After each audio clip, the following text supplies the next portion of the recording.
Assalamu alaikum, my name is Farooq.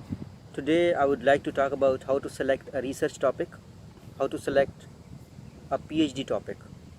I hope this video will be useful for the students जिन्होंने admission लिया है PhD में किसी भी यूनिवर्सिटी में, वो अर्लियर फेज़ में हैं, कोर्स वर्क कर रहे हैं या अपना रिसर्च प्रपोज़ल के बारे में सोच रहे हैं, या वो स्टूडेंट्स जो रिसर्च प्रपोज़ल किसी भी फॉरेन यूनिवर्सिटी में स्कॉलरशिप के लिए भेज रहे हैं. For them it's very important to listen the tips which I will share in this video. I would like to start with the one of my observation जो कि मैंने over the years observe किया है. This is something which I learned in my life, which I learned in my 8 years corporate experience and from previous 6 years of the research experience.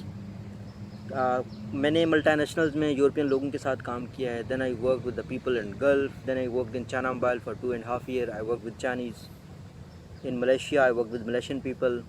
So I have observed one thing which is common in every human being, and that is that whenever we are going to decide something very complex, we don't know exactly what to do, but we do know कि हमने क्या नहीं करना है. I would say it's very simple to decide. So आपने ये पहले decide करना है कि आपने क्या नहीं करना है. तो पहली चीज़ तो ये है कि PhD आपकी ज़िंदगी का एक बहुत बड़ा डिसीजन है. आपने एग्जैक्ट टॉपिक किसी और का फॉलो नहीं करना. हो सकता है आप किसी से मिलें, उनका अपना एरिया ऑफ इंटरेस्ट कुछ है, तो वो कोशिश करे कि आप पे भी वही एरिया ऑफ इंटरेस्ट में आपको ले जाए. आपने ये नहीं करना. हो सकता है कि आप जिससे मशवरा ले रहे हैं वो लेफ़्ट साइड ब्रेन का मालिक हो और आप राइट साइड ब्रेन के मालिक हो. आपने ये देखना है कि आपकी अपनी सोच क्या है. Do you like the art और do you like the numbers? ठीक है ना. ये ना आप इकोनॉमेट्रिक्स को पसंद नहीं करते, आप फाइनेंस को पसंद नहीं करते, आपको किसी ने कहा कि यार आप फाइनेंस पे रिसर्च कर लो, तो बाद में वही रिसर्च 3 साल के बाद 1.5 साल के बाद आप थक जाएंगे. आप कहेंगे ये मैंने क्या किया है. समटाइम्स आप PhD डिग्री लेके भी, मैंने बड़े लोगों को देखा है जिनके पास PhD की डिग्री है और मेरे पास आते हैं, मुझसे पूछते हैं कि मैं जो है ना एरिया अपना चेंज करना चाह रहा हूँ, जिस एरिया पे मैंने काम किया उसमें स्कोप नहीं है या उसमें मेरा इंटरेस्ट नहीं है. तो ये आपने हमेशा अपने इंटरेस्ट के मुताबिक टॉप एरिया सेलेक्ट करना है कि आपने किस एरिया में जाना है. पहली चीज़ आपने ये करनी है. ये आपकी फ़िल्ट्रेशन हो गई है. ये आपने किसी से टॉपिक नहीं लेना, आपने अपनी पसंद का अपना एरिया सेलेक्ट करना है. अब एरिया सिलेक्शन के लिए कुछ पर्सनैलिटी टेस्ट हैं, वो मैं बाद में किसी वीडियो में बताऊंगा कि किस तरीके से आप अपनी पर्सनैलिटी को फर्दर जान सकते हैं, साइकोलॉजिकल ट्रेट्स को किस तरीके से जान सकते हैं. Now I would like to go for the tips जो कि आपको PhD के लिए चाहिए हैं, PhD का रिसर्च टॉपिक सेलेक्ट करने के लिए. First thing I would say for selecting a PhD, at somehow this is linked to the filtration point which I was saying कि आपने डिसाइड करना है अपने एरिया का. somehow आप जानते हैं आपने क्या करना है.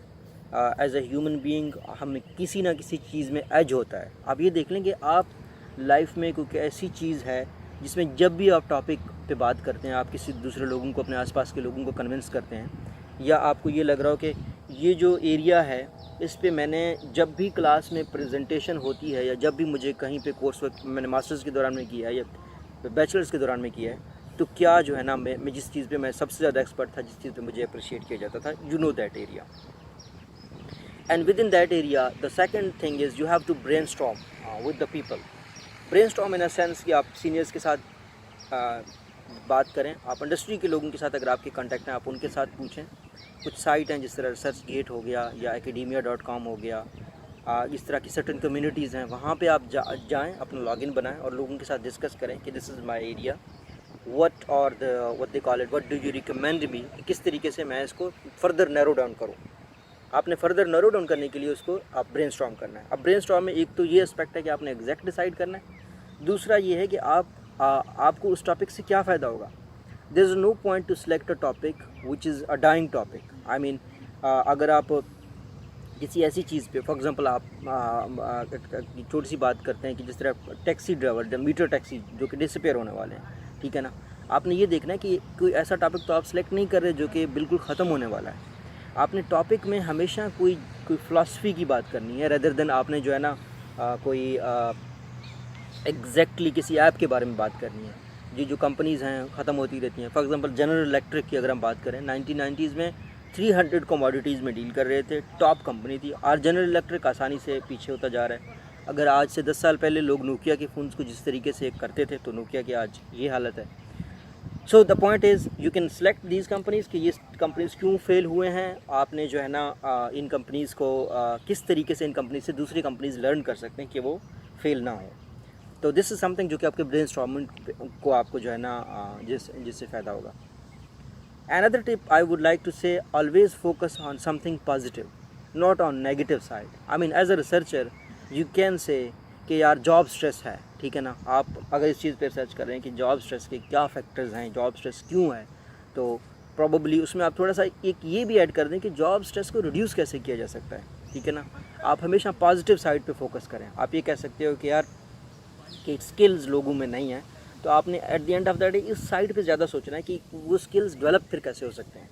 आपकी research at the end of the day किसी के यूज़फुल हो, किसी के लिए, चाहे वो गवर्नमेंट हो, चाहे वो ऑर्गेनाइजेशंस हो, तो आपने पॉजिटिव साइड पे फोकस करना है। ऑलवेज़ आपने रिकमेंडेशन साइड पे फोकस करना है rather than just focusing on the negative side. Positive side पे आपने ज़्यादा फोकस करना है। And once your topic is selected, you selected यार दिस इज़ माई एरिया, मैं अपने जो वीडियो की डिस्क्रिप्शन है उसमें नीचे मैं वेबसाइट्स भी दे दूँगा डिफरेंट जर्नल्स के, डिफरेंट डेटाबेसेस के, वेब ऑफ साइंसेस का, या आप स्कोपस डेटाबेसेस में, या आप डिफरेंट लाइब्रेरीज़ में, जिस राबिस को होस्ट हो गया, वहाँ पे जाके आप अपने टॉपिक के आर्टिकल्स देख सकते हैं। लेटेस्ट आर्टिकल्स देख लीजिएगा 2019 के, देख लीजिएगा कि उस टॉपिक में किस डायरेक्शन में जा रहे हैं। And the last tip is कि once you have decided the latest article, once you have decided everything, do consult with some researcher about some expert उसकी methodology के बारे में, कि methodology उसकी मैं कैसे improve कर सकता हूँ।